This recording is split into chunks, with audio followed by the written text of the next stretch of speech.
안녕하세요, 가치남입니다. 다들 즐거운 시간 보내고 계신가요? 오늘 영상도 제가 주식 투자의 기초편으로서 기관의 주체를 살펴보면 금융투자부터 보험, 투신, 연기금 이렇게 다양한 주체들이 있는데 각각은 다 어떤 기관들인지 한번 간단하게 말씀을 드려보고요. 또 공매도 잔고 순위에 대해서 볼 수 있는 방법, 이어서 주식 공부를 하는 방법, 또 어플을 활용하는 방법, 다양한 정보들에 대해서 여러분들께 말씀드리겠습니다. 제 영상을 꾸준히 보신 분들이라면 오늘 제가 하는 이야기에 대해서 조금 겹치는 부분이 있구나 이렇게 생각이 드실 거예요. 그런데 오늘은 전반적으로 기본적인 이야기에 대해서 조금은 이야기를 해주셨으면 좋겠습니다. 자, 먼저 기관의 주체를 살펴보시면 금융투자, 보험, 투신, 기타, 은행, 연기금, 사모펀드 이렇게 다양한 주체들이 있습니다. 먼저 간단하게 한번 살펴볼게요. 먼저 금융투자와 투신, 이 두 가지는 묶어서 말씀을 드리겠습니다. 일단 금융투자 같은 경우에는 증권사와 자산운용사가 고유 자산, 즉 회사 자산을 이용해서 투자할 때 우리가 금융투자로 분류를 하고 있습니다. 반면에 증권운용사와 증권사 등의 고객의 자산, 즉 투자금을 이용해서 투자할 경우에 투신으로 분류를 하고 있습니다. 그래서 증권사와 자산운용사, 주체는 동일하지만 기업의 자산을 운용하는지 혹은 개인들의 투자금으로 운용하는지 이 차이에 따라서 금융투자가 투신으로 나눌 수 있다. 이렇게 말씀을 드리겠습니다. 이어서 연기금. 연기금은 많이 아실 거예요. 국민연금, 사학연금, 군인연금, 그리고 공무원연금, 각종 기금들을 직접 운용하면서 투자할 경우에 연기금으로 분류를 하고 있습니다. 그리고 보험. 보험 같은 경우에는 보험회사로 설립이 되어 있고 고객의 보험금을 운용해서 투자할 경우에 보험으로 분류를 하고 있고요. 이어서 은행. 은행도 마찬가지예요. 우리가 흔히 알고 있는 우리은행, 신한은행 이런 각종 은행들이 고객의 예금을 운용해서 투자할 경우에 은행으로 분류를 하고 있습니다. 그리고 사모펀드 같은 경우에는 앞서 말씀드린 금융투자하고 투신과 같이 투자하는 주체는 모두 동일합니다. 그런데 사모펀드 같은 경우에는 비공개로 소수의 투자자를 모집하고 여기서 모은 자금으로 운용하는 것을 우리가 사모펀드로 분류를 하고 있습니다.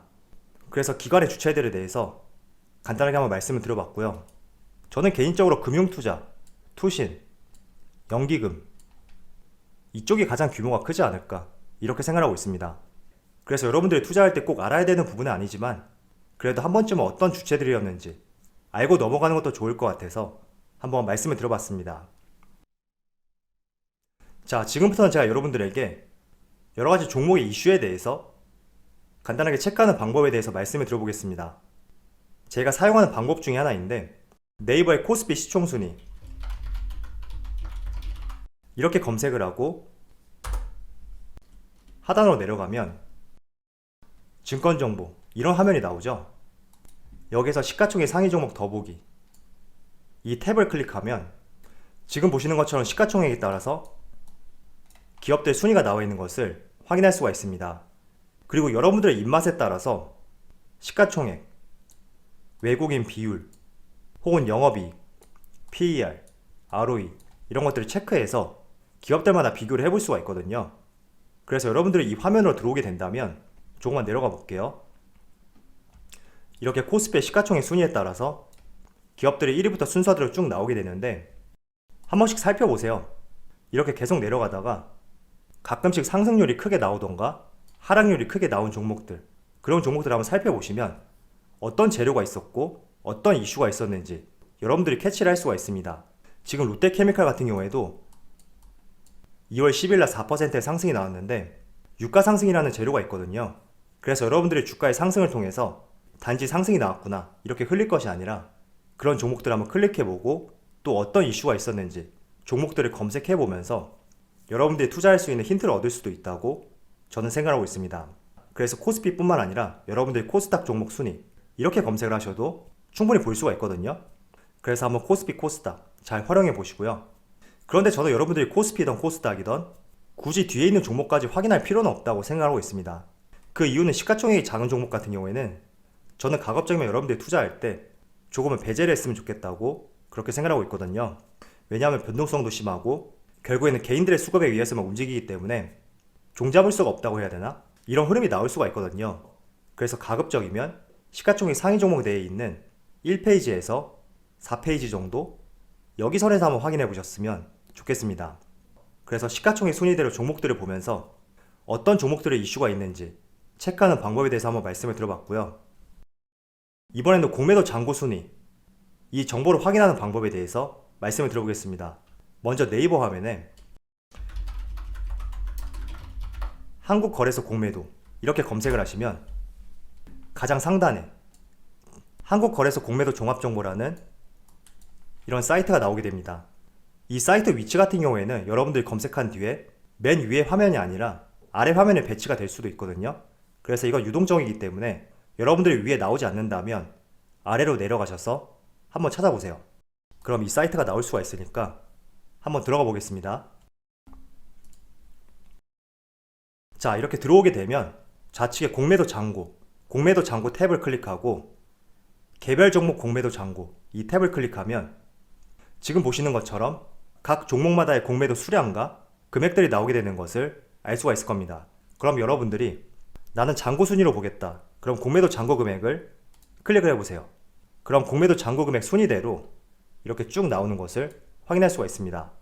1위가 셀트리온, 삼성바이오로직스, 삼성전자 이런 순서네요.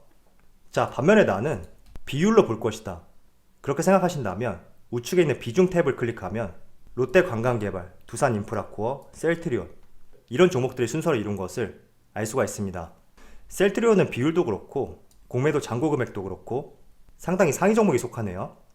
그래서 이런 데이터를 확인해 보시면서 여러분들이 투자할 수 있는 종목에 대한 이런 선별 작업을 할 수 있으니까 한번 참조해 보시고요. 자, 이번에는 여러분들에게 실시간 세계 지수의 흐름, 그리고 원자재 가격, 환율, 채권 이런 다양한 정보들을 활용할 수 있는 사이트에 대해서 말씀을 드리겠습니다. 저는 주로 이 사이트를 활용할 때 어플로 많이 보거든요. 인베스팅.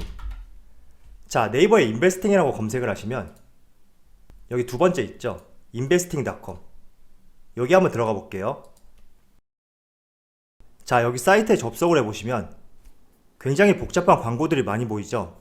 그래서 저는 여러분들이 가급적이면 PC보다는 스마트폰, 어플을 다운받아서 활용해보는 것을 추천해 드릴게요. 그래서 어플 위주로 여러분들에게 말씀을 드려볼게요. 자, 어플의 첫 화면을 보시면 이렇게 지수라고 나와 있죠?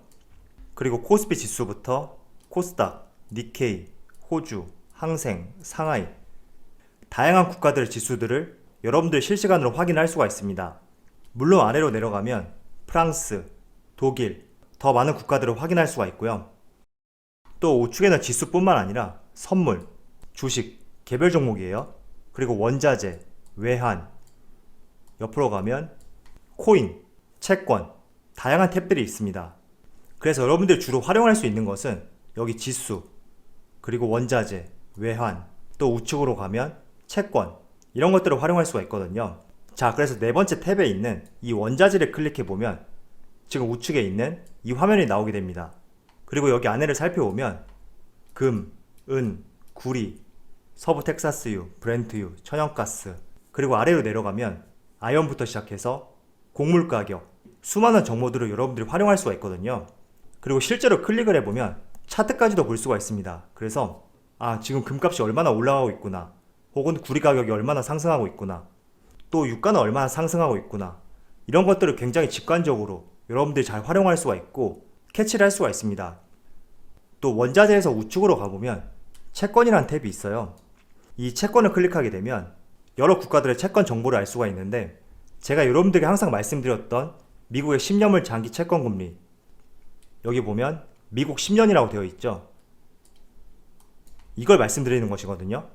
그런데 제가 한 가지 우려스러운 부분이 있는데, 이번 설 연휴 기간 동안 미국의 10년물 장기 채권 금리 상당히 가파른 상승세가 있었습니다. 제가 여러분들에게 채권 금리에 대해서 간헐적으로 언급을 했었고, 또 그 당시를 떠올려 본다면 1.16%를 넘지 않았습니다. 그런데 지난주 금요일에 무려 1.2%를 넘어서면서 코로나 이후로 최고치를 경신했다고 볼 수가 있습니다.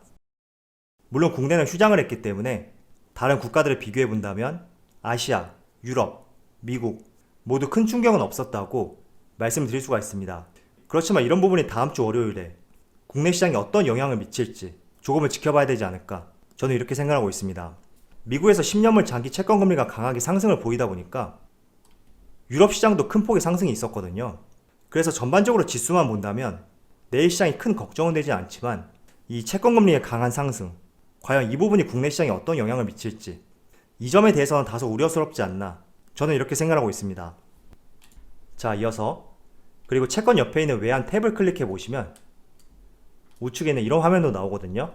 그래서 원달러 환율을 지금 얼마를 기록하고 있는지, 유로화는 얼마를 기록하고 있는지, 이렇게 다양한 정보들을 여러분들이 활용할 수가 있으니까 가급적이면 광고가 많아서 산만하게 느껴질 수 있는 PC보다 어플을 다운받아서 여러분들이 활용하신다면 더욱더 직관적으로 볼 수 있으니까 한번 활용해 보셨으면 좋겠습니다.